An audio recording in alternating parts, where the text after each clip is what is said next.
ಒಲವು. ಇಷ್ಟವಿಲ್ಲದೆ ತಂದೆ ತಾಯಿಗೋಸ್ಕರ ಮದುವೆಯಾದ ಜೋಡಿಯ cute and romantic love story ಇದು ಕೊನೆಯ ಭಾಗ.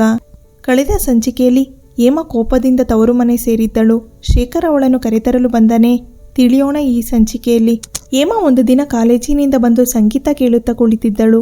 ಅವರ ಅತ್ತೆಯ ಫೋನ್ ಎಂದು ಅವರಮ್ಮ ಕೂಗಿದರು. ಕೆಳಗೆ ಬಂದಳು. ಅವರ ಅತ್ತೆ, ಹೇಮಾ, ನೀನು ಈಗ ವಾಪಸ್ ಮನೆಗೆ ಬರಬೇಕು. ಮನೆಗೆ ಚಂಡೀಗಢದಿಂದ ಅತಿಥಿಗಳು ಬರುತ್ತಿರುವರು ನಿನ್ನನ್ನು ನೋಡಲು. ಅವರು ಮದುವೆಗೆ ಬರಲು ಆಗಿರಲಿಲ್ಲ, ಅದಕ್ಕೆ ನೀನು ಈಗ ಇಲ್ಲಿಗೆ ಬಾ, ಮುಂದೆ ಬೇಕಾದರೆ ಮತ್ತೆ ಹೋಗು ಎಂದರು. ಅತ್ತೆಗೆ ಇಲ್ಲವೆನ್ನಲಾಗದೆ ಸರಿ ಬರುವೆ ಎಂದಳು. ಅದರಂತೆ ಮಾರನೇ ದಿನ ಹೋದಳು. ಶೇಖರ್ ಮನೆಯಲ್ಲಿರಲಿಲ್ಲ. ಅತಿಥಿಗಳು ಒಂಥರ ಕ್ಯೂಟ್ ಕಪಲ್ ಎನ್ನಬಹುದು. ಆ ದಂಪತಿಗಳನ್ನು ನೋಡಿ ಹೇಮಗೆ ಬಹಳ ಸಂತೋಷವಾಯಿತು. ಅವಳ ಹೆಸರು ದೀಪ, ಗಂಡನ ಹೆಸರು ದೀಪಕ್. 2 ದಿನಗಳಲ್ಲಿ ಅವರೊಂದಿಗೆ ಬೆರೆತು ಕಲಿತು ಮಾತನಾಡಿದಳು. ಆ ಗಂಡ ಹೆಂಡತಿಯ ಒಡನಾಟ ನೋಡಿ ಅವಳಿಗೆ ಹೊಟ್ಟೆ ಕಿಚ್ಚು ಪಡುವಂತಾಯಿತು. ತಿನ್ನುವುದು ಕುಡಿಯುವುದು ಎಲ್ಲ ಒಂದೇ ತಟ್ಟೆಯಲ್ಲಿ ಮಾಡುತ್ತಿದ್ದರು. ದೀಪಕ್ ಯಾವತ್ತೂ ಸ್ವೀಟಿ ಸ್ವೀಟಿ ಎನ್ನುತ್ತಾ ಅವಳ ಹಿಂದೆ ಸುತ್ತುತ್ತಿದ್ದ. ಅದನ್ನು ನೋಡಿ ನನ್ನ ಹಣೆಬರಹದಲ್ಲಿ ಅಂಥದ್ದು ಇಲ್ಲವೇ ಇಲ್ಲ ಎಂದುಕೊಂಡಳು. ಬೀಜ ಬಿತ್ತಿ ಉತ್ತಿದ ಮೇಲೆ ಬೆಳೆ ಬರುವುದು. ನನ್ನ ಜೀವನದಲ್ಲಿ ಬೀಜ ಬಿತ್ತುವ ಮನಸ್ಸೇ ಇಲ್ಲ, ಇನ್ನು ಬೆಳೆ ಫಲ ಎಲ್ಲಿಂದ ಬರುವುದು? ಮೊಗ್ಗು ಬಿಟ್ಟು ಹೂವಾಗಬೇಕು. ಆದರೆ ನನ್ನ ಜೀವನದಲ್ಲಿ ಮೊಗ್ಗು ಇಲ್ಲ, ಬೀಜವೂ ಬಿತ್ತನೆಯೂ ಇಲ್ಲ, ಇನ್ನು ಹಣ್ಣು ಕಾಯಿ ಎಲ್ಲಿಂದ ಎಂದುಕೊಂಡಳು. ಶೇಖರ್ಗೆ ಹೇಮಾ ಮನೆಗೆ ವಾಪಸ್ ಬಂದದ್ದಕ್ಕೆ ಖುಷಿಯಾಗಿತ್ತು. ತೋರ್ಗೊಡಲಿಲ್ಲ. ಅವರು ಹೋದ ಮೇಲೆ ತಾನೂ ತವರಿಗೆ ಹೋಗಬೇಕೆಂದುಕೊಂಡಳು. ಅದರ ಅತ್ತೆ, ಹೇಮಾ, ನಾಳೆಯಿಂದ ದೀಪಾವಳಿ, ನೀನು ಇಲ್ಲೇ ಇರು, ನಿನಗೆ ಹೋಗಲೇಬೇಕೆಂದರೆ ಹಬ್ಬ ಮುಗಿಸಿ ಹೋಗು ಎಂದರು. ಸರಿ ಎಂದು ಅತ್ತೆ ಮನೆಯಲ್ಲೇ ಉಳಿದಳು ಬೇಸರದಿಂದ. ಹಬ್ಬದಂದು ಅತ್ತೆ ಹೇಳಿಕೊಟ್ಟಂತೆ ಪೂಜೆ ಮಾಡುತ್ತಿದ್ದಳು. ಸಂಜೆ ಎಂಗಳೀರೆಲ್ಲರಿಗೂ ಅರಿಶಿಣ ಕುಂಕುಮ ಕೊಡುವ ಕೆಲಸವನ್ನು ಹೇಮಳ ಕೈಯಲ್ಲೇ ಮಾಡಿಸಿದರು. ಸಂಜೆ ಮನೆಗೆ ಬಂದ ಶೇಖರ್ ಹೇಮಳನ್ನು ನೋಡಿ ದಂಗಾದಂತೆ ಕಂಡು ಬಂದ. ತುಂಬಾ ಸುಂದರವಾಗಿ ಕಾಣುತ್ತಿದ್ದಳು. ಅತ್ತೆಯ ಕೈಚಳಕದಲ್ಲಿ ಹೇಮಳ ಸೊಬಗು ಚೆಲುವು ಇಮ್ಮಡಿಗೊಂಡಿತ್ತು. ನೀಲಿ ಬಣ್ಣದ ರೇಷ್ಮೆ ಸೀರೆ, ಅದಕ್ಕೊಪ್ಪುವ ಚೋಲಿ, ಅದಕ್ಕೊಂದುವ ಕಿವಿಯೋಲೆ, ಬಳೆಗಳು, ಒಟ್ಟಾರೆ ಸುಂದರ ಮೊಗ್ಗಿನಂತೆ ಕಾಣುತ್ತಿದ್ದಳು. ಶೇಖರ್ ಅವಳ ಮೇಲಿಂದ ದೃಷ್ಟಿ ಕೀಳಲೆ ಪ್ರಯಾಸಪಟ್ಟನು. ಸದ್ಯ ಹೇಮಗೆ ಗೊತ್ತಾಗಲಿಲ್ಲ. ಅವಳು ಹಣತೆ ಹಚ್ಚುವುದರಲ್ಲಿ ಬ್ಯುಸಿಯಾಗಿದ್ದಳು. ಹಣತೆ ಇಟ್ಟು ತಿರುಗುತ್ತಿದ್ದಳು. ಅವನು ಹಿಂದೆ ನಿಂತಿರುವನು ಎಂದು ಅವಳಿಗೆ ಗೊತ್ತಾಗದೆ ತಿರುಗಿದಳು. ಅವನ ಮೈ ಸೋಕಿದಾಗಲೇ ಅವಳು ಎದರಿ ಯಾರು ಎಂದು ನೋಡಿದಳು. ಪತಿರಾಯ ಎಂದು ಗೊತ್ತಾಗಿ ಅವನಿಂದ ದೂರ ಸರಿದು ಹೋದಳು. ಆದರೆ ಶೇಖರ್ನ ಮನ ಹಕ್ಕಿಯಂತೆ ಹಾರಾಡಲು ಶುರುವಿಟ್ಟಿತು. ಅವಳನ್ನು ಹಾಗೆ ಹಿಡಿದು ನಿಲ್ಲಿಸಿ ಅವಳ ಕೆನ್ನೆಗೆ ಮುತ್ತು ಕೊಡಬೇಕಿತ್ತು ಎನ್ನಿಸಿತು. ಕನಸಿನಲ್ಲಿದ್ದಂತೆ ಕಂಡ ಮಗನನ್ನು ರವಿಶಂಕರ್ ಎಚ್ಚರಿಸಿದರು. ಏನೋ ಆಫೀಸ್ನಿಂದ ಬಂದವ ಹಾಗೆ ನಿಂತಿರುವೆ, ನೀನು ಕೈಕಾಲು ತೊಳೆದು ಬಾ, ದೇವರಿಗೆ ನಮಸ್ಕಾರ ಮಾಡು, ಆರತಿ ಬೆಳಗು ಎಂದರು. ಹ್ಞೂ ಎನ್ನುತ್ತಾ ಮೇಲಕ್ಕೆ ಓಡಿದನು. ಅಷ್ಟರಲ್ಲಿ ಉಷಾ ಅವರ ಗೆಳತಿ ರಾಧಿಕಾ ಬಂದರು. ಆಗ ಉಷಾ ಹೇಮಳಿಗೆ ಕರೆದು ಪರಿಚಯ ಮಾಡಿಸಿದರು. ಅವರು ಹೇಮಳನ್ನು ಹಾಡಿ ಹೊಗಳಿದರು. ನಿಮ್ಮ ಸೊಸೆ ನಿಮ್ಮ ಮಾತು ಕೇಳಿಕೊಂಡು ನೀವು ಹೇಳಿದಂತೆ ಎಲ್ಲ ಕೆಲಸ ಮಾಡುತ್ತಿರುವಳು. ನಮ್ಮವಳು ಇದ್ದಾಳೆ, ಮನೆಗೆ ಬಂದವರಿಗೆ ಕುಂಕುಮ ಕೊಡು ಎಂದೆ. ಆದರವಳು, ಅತ್ತೆ, ನನ್ನ ಸ್ನೇಹಿತೆ ಕರೆದಿದ್ದಾಳೆ, ನೀವೇ ಮಾಡಿಕೊಳ್ಳಿ ಎಂದು ನನ್ನ ಉತ್ತರಕ್ಕೂ ಕಾಯದೆ ಹೋದಳು. ನಿಮ್ಮ ಸೊಸೆಯನ್ನು ನೋಡಿ ನನಗೆ ಸಂತಸವಾಯಿತು. ಉಷಾ, ನೀವೇ ಪುಣ್ಯವಂತರಪ್ಪ, ಇಷ್ಟು ಒಳ್ಳೆಯ ಹುಡುಗಿಯನ್ನು ಸೊಸೆಯಾಗಿ ಮನೆ ತುಂಬಿಸಿಕೊಂಡಿದ್ದಕ್ಕೆ ಎಂದು ಹೇಳಿ ಅವರು ಹೋದರು.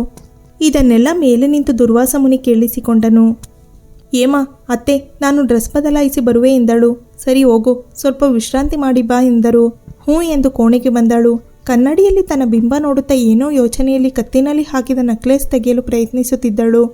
ಅದೇಕೋ ಅದು ಹಠ ಮಾಡುತ್ತಿತ್ತು. ಇದನ್ನು ತೆಗೆಸಿಕೊಳ್ಳಲು ಇನ್ನು ಅತ್ತೆ ಮುಂದೆ ಹೋಗಿ ನಿಲ್ಲಬೇಕು ಎಂದುಕೊಳ್ಳುತ್ತಾ ಮತ್ತೆ ಕೋಪದಿಂದ ಸರವನ್ನು ತೆಗೆಯಲು ಪ್ರಯಾಸಪಡುತ್ತಿದ್ದಳು. ಶೇಖರ್ ಅದನ್ನು ತೆಗೆಯಲು ಸಹಕರಿಸಿದನು. ಅವನು ಹೇಮಾ ಒಳಬಂದಾಗಲೇ ಗ್ಯಾಲರಿಯಲ್ಲಿ ನಿಂತಿದ್ದವನು ಕೋಣೆಯೊಳಗೆ ಬಂದು ಅಷ್ಟೊತ್ತಿನವರೆಗೂ ಅವಳು ನೆಕ್ಲೆಸ್ ಕತ್ತಿನಿಂದ ತೆಗೆಯಲು ಪಡುತ್ತಿರುವ ಪಾಡು ನೋಡುತ್ತಿದ್ದ. ಕೊನೆಗೂ ಹತ್ತಿರ ಹೋಗಿ ನಿಂತಾಗ ಹೇಮಾ ಅವನ ಇಂಗಿತ ಅರಿತು ಅವನಿಂದ ಸರ ತೆಗೆಸಿಕೊಂಡಳು. ಅಷ್ಟಕ್ಕೆ ಶೇಖರ್ ಸುಮ್ಮನಾಗದೆ ಅವಳನ್ನು ತನ್ನೆಡೆಗೆ ತಿರುಗಿಸಿಕೊಂಡು ಅವಳ ಮಗವನ್ನು ಬೊಗಸೆಯಲ್ಲಿ ಹಿಡಿದು ತುಟಿಗೆ ತುಟಿಯೊತ್ತಿದ.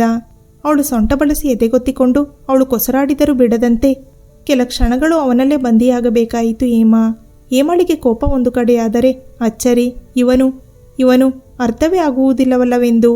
ಕೊನೆಗೆ ಅವನಿಂದ ಬಿಡಿಸಿಕೊಂಡು ಸೀರೆ ಬದಲಾಯಿಸಿದಳು. ಆದರೆ ಮನದಲ್ಲಿ ಕೋಪ ಹುಕ್ಕುತ್ತಿತ್ತು. ಏನಕ್ಕೆ ಹೀಗೆ ಮಾಡಿದ ಇವನು ಎಂದು ಹೋಗಿ ಬಾಲ್ಕನಿಯಲ್ಲಿ ನಿಂತಳು. ಆದರೆ ದಗೆ ದಗೆ ಎನ್ನಿಸಲಾರಂಭಿಸಿತು. ಶೇಖರ್ಗೆ ಕೆನ್ನೆಗೆ ಬಾರಿಸಬೇಕಿತ್ತು. ಏನಂದುಕೊಂಡಿದ್ದಾನೆ? ನಾನೇಕೆ ಸುಮ್ಮನೆ ಬಿಟ್ಟೆ? ಆ ಏಟಿಯು ಶೇಖರ್ ಎಂದು ಮನದಲ್ಲಿ ಅವನನ್ನು ಬೈದಳು. ಇವನಿಗೆ ನನ್ನ ಮೇಲೆ ಪ್ರೀತಿ ಇಲ್ಲದ ಮೇಲೆ ನನಗೇಕೆ ಹೀಗೆ ಮಾಡಿದ? ಅವಳಿಗೆ ಅರಗಿಸಿಕೊಳ್ಳಲಾಗದೆ ಚಡಪಡಿಸುತ್ತಾ ನಿಂತಿದ್ದಳು. ಅಷ್ಟರಲ್ಲಿ ಭಟ್ಟರು ಕೋಣೆಗೆ ಬಂದು ಅಮ್ಮವರು ಊಟಕ್ಕೆ ಕರೆಯುತ್ತಿರುವವರು ಎಂದನು. ಸರಿ ಎಂದು ಇಳಿದು ಬಂದಳು. ಊಟದ ಟೇಬಲ್ನಲ್ಲಿ ಕುಳಿತಾಗಲೂ ಅಷ್ಟೇ ಎದುರಿಗೆ ಕುಳಿತು ಹೇಮಳನ್ನೇ ನೋಡುತ್ತಿದ್ದ. ಅದನ್ನು ಗಮನಿಸಿ ಕೋಪದಿಂದ, ಅಮ್ಮ, ನನಗೆ ಊಟ ಮಾಡಲು ಮನಸ್ಸಿಲ್ಲ ಎಂದಳು. ಉಷಾ ಆಗ ಒಂದು ಲೋಟ ಹಾಲು ಕುಡಿ ಹಾಗಿದ್ದರೆ ಎಂದರು. ಸರಿ ಎಂದು ಹಾಲಿನ ಲೋಟ ಮೇಲಕ್ಕೆ ತೆಗೆದುಕೊಂಡು ಬಂದಳು. ಶೇಖರ್ಗೆ ನಿರಾಸೆಯಾಯಿತು. ಎದುರು ಕುಳಿತು ತಾನು ಕೊಟ್ಟ ಮುತ್ತಿನ ಪರಿಣಾಮ ಹೇಮಳ ಮೇಲೆ ಹೇಗಾಗಿದೆ ನೋಡುವುದು, ಅದರ ಜೊತೆಗೆ ಹೆಂಡತಿಯನ್ನು ಕಣ್ಣಲ್ಲಿ ತುಂಬಿಕೊಳ್ಳಬೇಕೆಂಬ ಆಸೆಗೆ ತಣ್ಣೀರೆರಚಿ ಹೋದಳಲ್ಲ ಎಂದು. ನಾನು ಮತ್ತೆ ಅಮ್ಮನ ಮನೆಗೆ ಹೋಗಿಬಿಡಲ? ಶೇಖರ್ಗೆ ಬೇಕಿರುವುದೇನು? ಆ ದಿನ ನೋಡಿದರೆ ಮನಬಂದಂತೆ ಬೈದು ಇಂದು ರಾತ್ರಿಯೆಲ್ಲ ನಿದ್ದೆಯಿಲ್ಲದೆ ಹೊರಳಾಡಿದಳು. ನಂತರದ ದಿನಗಳಲ್ಲಿ ತಮ್ಮ ಮನೆಗೆ ಹೋಗಲು ನಿಶ್ಚಯಿಸಿದಳು. ಆದರೆ ಶೇಖರ್ ಹುಷಾರ್ ತಪ್ಪಿದ ಕಾರಣ ಅವನನ್ನು ನೋಡಿಕೊಳ್ಳಲು ಕಾಲೇಜ್ಗೂ ಹೋಗದೆ ಅವನ ಶುಶ್ರೂಷೆ ತುಂಬ ಚೆನ್ನಾಗಿ ಮಾಡಿದಳು. ಶೇಖರ್ ಮೇಲೆ ಇದ್ದ ಕೋಪವನ್ನೆಲ್ಲ ಬದಿಗಿಟ್ಟು ಊಟ ತಿಂಡಿ ಮಾತ್ರೆ ಔಷಧಿ ಎಲ್ಲ ಸಮಯಕ್ಕೆ ಸರಿಯಾಗಿ ಕೊಡುತ್ತಿದ್ದಳು. ಅವನ ಆರೈಕೆ ಚೆನ್ನಾಗಿ ಮಾಡಿದಳು. ಉಷಾ ಹಾಗೂ ರವಿಶಂಕರ್ ಅವರಿಗೆ ತುಂಬ ಖುಷಿಯಾಯಿತು. ಸೊಸೆ ಮಗನನ್ನು ಆರೈಕೆ ಮಾಡಿದ ರೀತಿಗೆ. ಆ ದಿನ ಸುಕೇತ್ನ ಹುಟ್ಟಿದ ಹಬ್ಬ ಇತ್ತು. ಆ ದಿನ ಸಂಜೆ ಅತ್ತೆ ಮಾವನಿಗೆ ಹೇಳಿ ಹೋಗಿದ್ದಳು. ಹೇಮ ಮನೆಗೆ ಬಂದಾಗ ರಾತ್ರಿ 10 ಗಂಟೆಯಾಗಿತ್ತು. ಶೇಖರ್ಗೆ ಕೋಪ ಬಂದಿತ್ತು. ಅವನಿಗೆ ಉಷಾ ಹೇಳಿದರಲ್ಲ, ಸುಕೇತ್ನ ಹುಟ್ಟುಹಬ್ಬದ ಪಾರ್ಟಿಗೆ ಹೋಗಿರುವಳು. ಅರಿತ ನಂತರ ಹೆಂಗೆಳೆಯರ ಸವತಿ ಮತ್ಸರದಲ್ಲಿ ಕುದಿಯುವಂತೆ ಕುದಿಯುತ್ತಿದ್ದ. ಹೇಮ ಯಾವುದನ್ನು ಗಮನಿಸದೆ ತನ್ನ ಪಾಡಿಗೆ ತಾನು ಬಟ್ಟೆ ಬದಲಾಯಿಸಿ ಮಲಗಿದಳು. ಈ ಪ್ರಸಂಗವಾಗಿ 1-2 ದಿನಗಳಾಗಿತ್ತೇನೋ. ಶೇಖರ್ ಅಂದು ಸಂಜೆ ಮನೆಗೆ ಬೇಗ ಬಂದಿದ್ದನು. ಹೇಮ ತನ್ನ ಪಾಡಿಗೆ ಓದುತ್ತಾ ಕುಳಿತಿದ್ದಳು. ಶೇಖರ್ ಎಲ್ಲೋ ಹೋಗಲು ಸಿದ್ಧವಾಗುತ್ತಿದ್ದಂತೆ ಸಿದ್ಧವಾಗಿ ಹೇಮಳಿಗೆ ಹೇಮ ರೆಡಿಯಾಗು ಎಂದನು. ಅವಳು ತನಗಲ್ಲ ಹೇಳಿದ್ದು ಎಂಬಂತೆ ಸುಮ್ಮನೆ ಕುಳಿತಳು. ಮತ್ತೆ ಹೇಮ ಸಿದ್ಧವಾಗು, ಒಂದು ಪಾರ್ಟಿಗೆ ಹೋಗೋದಿದೆ, ಅದಕ್ಕೆ ಆಫೀಸ್ನಿಂದ ಬೇಗ ಬಂದಿರುವೆ ಎಂದನು. ನಾನು ಎಲ್ಲೂ ಬರಲ್ಲವೆಂದಳು. ಏಕೆ? ಈ ದಿನ ನನ್ನ ಗೆಳೆಯನ ಹುಟ್ಟುಹಬ್ಬವಿದೆ, ಅವನು ನಿನ್ನನ್ನು ಕರೆದುಕೊಂಡು ಬರಲು ಹೇಳಿರುವನು ಎಂದನು. ನನಗೆ ಗೊತ್ತಿಲ್ಲ. ಹಾಗೂ ನಮ್ಮ ಕರಾರಿನಲ್ಲಿ ನಾನು ನಿಮ್ಮೊಂದಿಗೆ ಅಲ್ಲಿ ಇಲ್ಲಿ ಬರಬೇಕು ಎಂದು ಹೇಳಿಲ್ಲ. ಇದೇ ತಿಂಗಳು ನಮ್ಮ ಪರೀಕ್ಷೆಗಳು ಮುಗಿದ ಮೇಲೆ ನಾನ್ಯಾರೋ ನೀವ್ಯಾರೋ, ನಾನು ನಿಮ್ಮೊಂದಿಗೆ ಬರುವುದಿಲ್ಲ ಎಂದಳು. ಇಂಥದನ್ನೆಲ್ಲ ಕರಾರಿನಲ್ಲಿ ಹೇಳಲಾಗೋಲ್ಲ. ಸಮಾಜದ ಮುಂದೆ ನಾವಿಬ್ಬರು ಗಂಡ ಹೆಂಡಿರು ಎಂದು ಅಂದೇ ಹೇಳಿರುವೆ ಎಂದನು. ಓ, ಆದರೂ ನಾನು ಬರಲಾರೆ, ನನ್ನನ್ನು ಬಲವಂತಪಡಿಸಬೇಡಿ, ಪರೀಕ್ಷೆಯ ತಯಾರಿ ಮಾಡುತ್ತಿದ್ದೇನೆ ಎಂದು ಎದ್ದು ಬಾಲ್ಕನಿಗೆ ಹೋದಳು. ಹಿಂದೇನೆ ಬಂದ ಶೇಖರ್ ಯಾರ್ಯಾರ್ದೋ ಹುಟ್ಟುಹಬ್ಬಕ್ಕೆ 10 ಗಂಟೆ ರಾತ್ರಿವರೆಗೂ ಹೋಗಿ ಬರಲು ಆಗುವುದು? ತಾಳಿ ಕಟ್ಟಿದ ಗಂಡನೊಡನೆ ಬರಲು ಹೆದರಿಕೆಯಾ ಎಂದನು. ಹೇಮಗೆ ರಕ್ತ ಕುದಿಯಲಾರಂಭಿಸಿತು. ಮೌನವಾಗಿ ಯೋಚಿಸುತ್ತಿದ್ದಳು. ಹೇಮ, ನಿನಗೆ ಹೇಳುತ್ತಿರುವುದು ಎಂದನು. ನನ್ನ ಉತ್ತರ ಹೇಳಿಯಾಯಿತು. ನೀವು ಹೀಗೆ ಕಾಡುತ್ತಿದ್ದರೆ ಮುಂದಿನ ತಿಂಗಳು ಮನೆ ಬಿಟ್ಟು ಹೋಗಬೇಕೆಂದಿರುವೆ. ನಾಳೆನೇ ಹೋಗುವೆ ಎಂದಳು ಸಿಟ್ಟಿನಿಂದ. ಓ ಎಂದ ಅವನ ಮಾತಿನಲ್ಲಿ ವ್ಯಂಗ್ಯ ತುಂಬಿ ತುಳುಕುತ್ತಿತ್ತು. ನಿನಗೆ ಆ ಸುಕೇತನೊಂದಿಗೆ ಮಧುರವಾದ ಸಂಬಂಧವಿರಬೇಕು, ಅದಕ್ಕೆ ನಮ್ಮ ಮನೆಯಿಂದ ಆಚೆ ಹೋಗಲು ಚಡಪಡಿಸುತ್ತಿರುವೆ ಎಂದನು. ಹೇಮಳ ಕೋಪ ನೆತ್ತಿಗೇರಿತ್ತು. ಹೌದು, ನನಗೂ ಸುಕೇತ್ಗೂ ಸಂಬಂಧವಿದೆ. ನಾನು ಈಗಲೇ ಹೋಗುವೆ ಮನೆ ಬಿಟ್ಟು ಎಂದು ರೂಮ್ನೊಳಗೆ ಬಂದು ತನ್ನ ಬ್ಯಾಗ್ನಲ್ಲಿ ತನ್ನ ಬಟ್ಟೆ ಬರಿ ಎತ್ತಿಕೊಂಡು ರೂಮ್ನ ಬಾಗಿಲು ದಾಟುತ್ತಿದ್ದಳು. ಆಗ ಶೇಖರ್, ಈಗ ಹೋದರೆ ಮತ್ತೆ ಈ ಮನೆಗೆ ಬರುವ ಹಾಗಿಲ್ಲ ಎಂದನು. ನನಗೇನು ಹುಚ್ಚ ಬರಲು ಎಂದಳು. ಗೊತ್ತಿದೆ, ಹೋಗು, ನಿನ್ನ ಸೊಕ್ಕು, ಆ ನಿನ್ನ ಪ್ರಿಯಕರ ಕೈಬೀಸಿ ಕರೆಯುತ್ತಿರಬೇಕು ಎಂದನು. ನಾಲಿಗೆ ಇದೆ ಎಂದು ಏನೇನೋ ಮಾತನಾಡಬೇಡಿ. ಇನ್ಯಾವತ್ತೂ ಈ ಜನ್ಮದಲ್ಲಿ ನಿಮ್ಮ ಮುಖ ನೋಡುವುದಿಲ್ಲ. ನಿಮ್ಮಲ್ಲಿ ಮನುಷ್ಯತ್ವಕ್ಕೆ ಬೆಲೆನೇ ಇಲ್ಲ ಎಂದವಳೆ ಅಳುತ್ತಾ ಮಹಡಿ ಮೆಟ್ಟಲು ಇಳಿದಳು. ಉಷಾ ಗಾಬರಿಯಿಂದ ಏನಾಯಿತು ಹೇಮ, ಏಕೆ ಅಳುತ್ತಿರುವೆ ಎಂದರು. ಅಮ್ಮ, ನನ್ನನ್ನೇನು ಕೇಳಬೇಡಿ, ಎಲ್ಲ ನಿಮ್ಮ ಮಗನನ್ನು ಕೇಳಿ. ನಾನು ಇನ್ನೆಂದಿಗೂ ಈ ಮನೆಗೆ ವಾಪಸ್ ಬರುವುದಿಲ್ಲ. ಇಷ್ಟು ದಿನ ನಾನು ನಿಮ್ಮ ಮನೆಯಲ್ಲಿದ್ದಾಗ ಏನಾದರೂ ತೊಂದರೆ ಕೊಟ್ಟಿದ್ದರೆ ಕ್ಷಮಿಸಿ. ಅಪ್ಪನಿಗೂ ಕೂಡ ಹೇಳಿ ಎಂದವಳೆ ಹೊಸ್ತಿಲು ದಾಟಿ ಕಾರ್ ಸ್ಟಾರ್ಟ್ ಮಾಡಿದಳು. ಶಾಲಿನಿ ಶ್ಯಾಮಸುಂದರ್ ಅವರು ಮನೆಯ ಮುಂದಿನ ಕೈತೋಟದಲ್ಲಿ ಕುಳಿತಿದ್ದರು. ಮಗಳ ಕಾರು ಗೇಟ್ ಮುಂದೆ ನಿಂತಾಗ ಎದ್ದು ನೋಡಿದ್ದರು. ಇಷ್ಟೊತ್ತಿನಲ್ಲಿ ಏಕೆ ಬಂದಳು ಹೇಮ ಎಂಬ ಸೋಜಿಗ ಮನದಲ್ಲಿ ದಂಪತಿಗಳಿಗೆ. ಕಾರು ಒಳಹಾಕಿದವಳೆ ತನ್ನ ಸೂಟ್ಕೇಸ್ ಎಳೆದುಕೊಂಡು ಹೊಳ ಹೊರಟಿದ್ದಳು. ಹೇಮ ಎನ್ನುತ್ತಾ ದಂಪತಿಗಳು ಬಂದರು. ಅಪ್ಪ, ಈಗ ಸದ್ಯಕ್ಕೆ ನಾನು ಏನು ಹೇಳುವ ಸ್ಥಿತಿಯಲ್ಲಿಲ್ಲ. ನಾಳೆ ಬೇಕಾದರೆ ಹೇಳುವೆ. ಆದರೂ ಒಂದು ಮಾತು, ನನ್ನ ಇನ್ನೆಂದೂ ನಿಮ್ಮ ಬೀಗರ ಮನೆಗೆ ಹೋಗು ಎನ್ನಬೇಡಿ. ನಾನು ಹೋಗಲಾರೆ. ನನ್ನನ್ನು ಬಲವಂತ ಮಾಡಬೇಡಿ. ಇಲ್ಲಿಯವರೆಗೂ ನೀವು ಹೇಳಿದಂತೆ ಕೇಳಿದ್ದೇನೆ. ಈಗ ಅತ್ತೆ ಮನೆಯದು ಎಂದು ನೀವು ಯಾವುದೇ ಕಾರಣಕ್ಕೂ ನನಗೆ ಜ್ಞಾಪಿಸಬಾರದು ಎಂದವಳೆ ಹೊಳಹೋದಳು. ಗಂಡ ಹೆಂಡತಿ ಮುಖ ನೋಡಿಕೊಂಡು, ಶಾಲಿನಿ, ಏನು ವಿಷಯವಿರಬಹುದು ಎಂದು ಹೀಗೆ ಮಾತನಾಡದ ಮಗಳು ಹಿಂದೇಕೆ ಅಪಶ್ರುತಿ ಎಂದರು ಶ್ಯಾಮಸುಂದರ್. ನನಗಾದರೂ ಏನು ಗೊತ್ತು, ನಿಮ್ಮ ಮಗಳು ಶೇಖರ್ ಬಗ್ಗೆ ಒಂದು ಮಾತು ಆಡುವುದಿಲ್ಲ. ನಾವು ಉಷಾ ಅವರಿಗೆ ಫೋನ್ ಮಾಡಿ ಕೇಳುವುದು ಒಳ್ಳೆಯದು ಎಂದರು ಶಾಲಿನಿ. ಸರಿ, ಹಾಗೆ ಮಾಡೋಣ ಎಂದುಕೊಂಡರು. ಉಷಾ ಅವರಿಗೆ ಫೋನ್ ಮಾಡಿದಾಗ ಶಾಲಿನಿ, ದಯವಿಟ್ಟು ಕ್ಷಮಿಸಿ, ನಿನ್ನ ಮಗಳನ್ನು ನನ್ನ ಮಗ ಏನೋ ಅಂದು ಕಳಿಸಿದ್ದಾನೆ. ಸ್ವಲ್ಪ ದಿನ ಕಳೆಯಲಿ, ಅವನಾಗಿಯೇ ಸುಧಾರಿಸಿದರೆ ಸರಿ. ಇಲ್ಲದಿದ್ದರೆ ನಾವೆಲ್ಲ ಮಾತನಾಡಿ ಸರಿ ಹೋಗುವುದಾ ನೋಡೋಣ. ಇಲ್ಲದಿದ್ದರೆ ಹೇಮಾಗೆ ಬೇರೆ ಮದುವೆ ಮಾಡೋಣ. ದಯವಿಟ್ಟು ಸ್ವಲ್ಪ ಕಾಲಾವಕಾಶ ಬೇಕು ಶಾಲಿನಿ. ಏನೂ ತಿಳಿಯಬೇಡಿ. ನಾವಿಬ್ಬರು ರವಿವಾರ ನಿಮ್ಮ ಮನೆಗೆ ಬಂದು ಮಾತನಾಡುತ್ತೇವೆ ಎಂದರು. ಅದರಂತೆ ರವಿಶಂಕರ್ ಉಷಾ ರವಿವಾರ ಬಂದು ವಿವರವಾಗಿ ಮಾತನಾಡಿ ಹೋದರು. ಮಗ ಮಾಡಿದ ಕೆಲಸ ಮನ್ನಿಸಲು ಯೋಗ್ಯವಿಲ್ಲ, ಆದರೂ ಕ್ಷಮಿಸಿ ಎಂದು ಹೋಗಿದರು. ಹೇಮಳ ಪರೀಕ್ಷೆ ಮುಗಿದವು. ಅವಳು ಮನಾಲಿಯಲ್ಲಿ ಅಲ್ಲಿನ ಸಂಸ್ಥೆಗೆ ಕೆಲಸಕ್ಕಾಗಿ ಬರೆದಿದ್ದಳು. ನಾನು ಪೂರ್ಣಾವಧಿಯ ಶಿಕ್ಷಕಿಯಾಗಿ ಕೆಲಸ ಮಾಡಲು ಬಯಸುವೆ ಎಂದು ಅದಕ್ಕೊಪ್ಪಿಗೆಯ ಪತ್ರ ಬಂದಿತ್ತು. ಅಪ್ಪ ಅಮ್ಮನಿಗೆ ಅದನ್ನು ತೋರಿಸಿ ಹೊರಟಳು. ಏಕೋ ಹೇಮಳ ತಂದೆ ತಾಯಿ ಏನು ಮಾತನಾಡಲಿಲ್ಲ. ಹುಷಾರು ಎಂದಷ್ಟೇ ಹೇಳಿದರು. ಬೇಸಿಗೆ ಶಿಬಿರ ಶುರುವಾಗಿತ್ತು. ಮಕ್ಕಳೊಂದಿಗೆ ತಾನು ಮಗುವಾಗಿ ತನ್ನ ನೋವು ಮರೆಯುವ ಯತ್ನ ಮಾಡಲಾರಂಭಿಸಿದಳು. ಶೇಖರ್ ಹೇಮ ತವರು ಮನೆಗೆ ಹೋದ ಮೇಲೆ ಅವನು ಪಟ್ಟ ವೇದನೆ ಸಂಕಟ ಅಷ್ಟಿಷ್ಟಲ್ಲ. ಆದರೂ ಅವನು ಬಾಯಿ ತೆರೆದು ಹೇಳಲಾರ. ಒಂದು ರೀತಿಯ ಮನದ ಆಳದ ಪ್ರೀತಿನೋ ಇಲ್ಲ ಆರಾಧನಾ ಭಾವವೋ ಎಲ್ಲವೂ ತನ್ನಲ್ಲಿ ಇಟ್ಟುಕೊಂಡು ಹೆಪ್ಪುಗಟ್ಟಿದ ಮನದ ಮೌನ ಕರಗಿ ನೀರಾಗಿತ್ತು. ಮನದಲ್ಲಿ ಹುದುಗಿದ ನೆನಪುಗಳು ಒಂದೊಂದಾಗಿ ಮುತ್ತಿಕ್ಕಲಾರಂಭಿಸಿದವು. ಕಾಲೇಜಿನಲ್ಲಿ ಸುಹಾನ ಕಲಿಯಲು ಬರುವುದಕ್ಕಿಂತ ಹುಡುಗರನ್ನು ಹಾಳು ಮಾಡಲು ಬರುತ್ತಿದ್ದಳೆಂದರೆ ತಪ್ಪಾಗದು. ಅವಳು ಡಾಕ್ಟರ್ನ ಮಗಳು. ಅವರಪ್ಪ ಹೆಸರುವಾಸಿ ಡಾಕ್ಟರ್ ಅಂತ. ಯಾವ ಕಡೆಯಿಂದ ಅಂತ ನೋಡಲು ಹೊರಟರೆ ಆತ ಇನ್ನೂ ಒಂದು ಕೆಲಸವನ್ನು ಮಾಡುತ್ತಿದ್ದನಂತೆ. ಚಂದ ಚಂದ ಕಂಡ ತಪಾಸಣೆಗೆ ಬಂದ ಹೆಣ್ಣು ಮಕ್ಕಳಿಗೆ ಮೋಡಿ ಮಾಡಿ ಅವರನ್ನು ಅನುಭವಿಸುತ್ತಿದ್ದನಂತೆ. ಇದು ಗಪ್ಚಿಪ್ಪಾಗಿ ನಡೀತಿತ್ತು. ಆ ಹೆಣ್ಣು ಮಕ್ಕಳಿಗೆ ಗಂಡಂದಿರು ಮಕ್ಕಳಿದ್ದರೂ ಅವರ ಕಣ್ತಪ್ಪಿಸಿ ಈ ಸುಕುಮಾರ್ ಡಾಕ್ಟರ್ನ ಮೋಹಜಾಲದಲ್ಲಿ ಬಿದ್ದಿದ್ದರಂತೆ. ಅಪ್ಪನ ಚಾಳಿಯ ಮೇಳೈಸಿಕೊಂಡ ಸುಹಾನ ಪರಂಪರೆಯನ್ನು ಮುಂದುವರಿಸಿದಳು. ಯಾರನ್ನು ಮನಸ್ಸಿನಿಂದ ಪ್ರೀತಿಸಿದ ಸುಹಾನ ಹುಡುಗರು ತನ್ನ ಬಲೆಗೆ ಬೀಳುವವರೆಗೂ ಬೆಕ್ಕಿನ ಮರಿಯಂತಿರುವವಳು. ಒಮ್ಮೆ ಇವಳ ಬಲೆಗೆ ಬಿದ್ದನೆಂದರೆ ಅವನನ್ನು ಹಿಂಡಿ ಇಪ್ಪೆ ಮಾಡಿ ಮರ್ಯಾದೆಯನ್ನು ತೆಗೆದು ಎಲ್ಲರ ಮುಂದೆ ಆ ಹುಡುಗನನ್ನು ಹೀಯಾಳಿಸಿ ಆತನಿಂದ ದೂರ ಬರುತ್ತಿದ್ದಳು. ಹೀಗೆ ಒಂದು ಹಳ್ಳಿಯ ಹುಡುಗನಿಗೆ ಸುಹಾನ ಪರಿಚಯವಾದಳು. ಅವಳು ಬೇಕೆಂದೇ ಅವನನ್ನು ಪರಿಚಯ ಮಾಡಿಕೊಂಡು ನಾನು ನಿನ್ನ ಪ್ರೀತಿಯಲ್ಲಿ ಹುಚ್ಚಿಯಾಗಿರುವೆ ಎಂದು ಅವನ ಮೇಲೆ ಬಿದ್ದು ಗೆಳೆತನ ಬೆಳೆಸಿದಳು. ಕುಮಾರ್ ಹಳ್ಳಿಯ ಹುಡುಗ, ಹಾಸ್ಟೆಲ್ನಲ್ಲಿ ಇರುತ್ತಿದ್ದನು. ಅವನಿಗೆ ನನಗೆ ಅದು ಕೊಡಿಸು ಇದು ಕೊಡಿಸು ಎಂಬ ಬೇಡಿಕೆ ಇಟ್ಟು ಅವನನ್ನು ಕಾಡಿದ್ದಕ್ಕೆ ಪಾಪ ಹುಡುಗ ಹಳ್ಳಿಗೆ ಹೋಗಿ ಅವರಪ್ಪ ಅಮ್ಮ ಮನೆಗೆಂದು ಎತ್ತಿಟ್ಟ ಹಣ ತಂದು ಆಕೆಯ ಆಸೆ ಪೂರೈಸಿದ. ಆದರೆ ಸುಹಾನ, ನಿನ್ನಂತಹ ಹಳ್ಳಿಯ ಗಮಾರನನ್ನು ಪ್ರೀತಿಸಲು ನನಗೇನು ಹುಚ್ಚ? ಏನೋ ಸ್ವಲ್ಪ ಆತ್ಮೀಯತೆ ತೋರಿದರೆ ಅದನ್ನೇ ನೀನು ಈ ಅಪಾರ್ಥ ಮಾಡಿಕೊಂಡು ನನ್ನ ಹಿಂದೆ ಬಿದ್ದಿದ್ದೀಯಾ? ಹೋಗು, ನಮ್ಮ ಮನೆಯ ನಾಯಿಯೂ ನಿನ್ನಂಥವನನ್ನು ಮೂಸುವುದಿಲ್ಲ ಎಂದು ಎಲ್ಲ ತನ್ನ ಗೆಳೆಯ ಗೆಳತಿಯರೊಂದಿಗೆ ಸಂಗಡಿಗರೊಂದಿಗೆ ಕುಳಿತಿದ್ದ ಸುಹಾನ ಅವರೆಲ್ಲರ ಮುಂದೆ ಅವಮಾನ ಮಾಡಿದಳು. ಪಾಪದ ಕುಮಾರ್ ಆತ್ಮಹತ್ಯೆ ಮಾಡಿಕೊಂಡನು. ಆದರೂ ಸುಹಾನ ತನ್ನ ಚಾಳಿ ಬಿಡದಾದಳು. ಶೇಖರ್ ಗೆಳೆಯನನ್ನು ಪ್ರೀತಿಸುವೆ ಎಂದು ನಂಬಿಸಿ ಅವನಿಂದ ಬರುವ ಉಡುಗೊರೆಯನ್ನು ಎತ್ತಿ ನಂತರ ಕೈ ಎತ್ತಿ ಬಿಟ್ಟಳು. ಸುಂದರವಾಗಿರುವನೆಂಬ ಅಹಂಕಾರ ಬಹಳವಾಗಿತ್ತು ಆಕೆಯಲ್ಲಿ. ಶೇಖರ್ನನ್ನು ನೋಡಿ ತನ್ನ ಸ್ನೇಹಿತರಿಗೆ ಹೇಳಿದಳು. ಅವನನ್ನು ನನ್ನ ಬಲೆಯಲ್ಲಿ ಬೀಳಿಸುವೆ, ನೋಡುತ್ತಾ ಇರಿ ಎಂದು ಸವಾಲು ಹಾಕಿದಳು. ಶೇಖರ್ ಯಾವ ಹುಡುಗಿಯನ್ನು ಕಣ್ಣೆತ್ತಿ ನೋಡದವನು. ಆದರೆ ಸುಂದರ ಮೈಕಟ್ಟು, ಬಣ್ಣ, ಓದುವುದರಲ್ಲೂ ಜಾಣ, ಇದನ್ನೆಲ್ಲ ನೋಡಿ ಹುಡುಗಿಯರು ಆತನನ್ನು ಪ್ರೀತಿಸಬೇಕೆಂದು ಅಂದುಕೊಂಡವರು ತುಂಬ ಹುಡುಗಿಯರಿದ್ದರು. ಆದರೆ ಶೇಖರ್ ಯಾರನ್ನು ಮನಸ್ಸಿನ ಹತ್ತಿರ ಸುಳಿಯಲು ಬಿಟ್ಟಿರಲಿಲ್ಲ. ಅದಕ್ಕೆ ಸುಹಾನಗೆ ಅವಳ ಗೆಳತಿಯರು ಹೇಳಿದರು, ಅವನು ನಿನ್ನ ಬಲೆಯಲ್ಲಿ ಬೀಳುವುದಿಲ್ಲ ಎಂದು.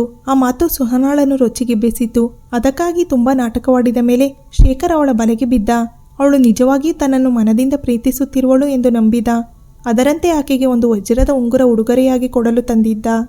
ಅಂದು ಶೇಖರ್ ಅದನ್ನು ಕೈಯಲ್ಲಿ ಹಿಡಿದು ಸುಹಾನಾಳನ್ನು ಹುಡುಕುತ್ತಾ ಹೊರಟಾಗ ಸ್ವಲ್ಪ ದೂರದಲ್ಲಿ ಸುಹಾನಾಳ ಧ್ವನಿ ಕೇಳಿತು. ಅದಕ್ಕೆ ಮುಂದೆ ಹೋಗದೆ ಮರೆಯಲ್ಲೇ ನಿಂತು ತನ್ನ ಮೊಬೈಲ್ನಲ್ಲಿ ಮಾತುಗಳನ್ನು ಸೆರೆಯಾಗುವಂತೆ ಮಾಡಿದನು. ಆ ಶೇಖರ್ ನನ್ನ ಮೋಹದಲ್ಲಿ ವಿಶ್ವಾಮಿತ್ರನಂತೆ ಆಗಿರುವನು. ಅವನು ನನಗಾಗಿ ಪರಿತಪಿಸುತ್ತಿರುವನು. ನನ್ನ ಬಲೆಗೆ ಬೀಳಿಸಿರುವೆ ನೋಡಿ, ಅವನು ಈಗ ಇಲಿ ತರಹವಾಗಿದ್ದಾನೆ. ನನಗಾಗಿ ಉಡುಗೊರೆ ಕೊಂಡಿದ್ದಾನಂತೆ, ಈಗ ತರುತ್ತಿದ್ದಾನಂತೆ ಎಂದು ಅಹಹ ಎಂದು ಗಹಗೈಸಿ ನಕ್ಕಳು. ಉಳಿದವರು ಚಪ್ಪಾಳೆ ತಟ್ಟಿ ನಕ್ಕರು. ಶೇಖರ್ಗೆ ತುಂಬ ಕೋಪ ಬಂತು.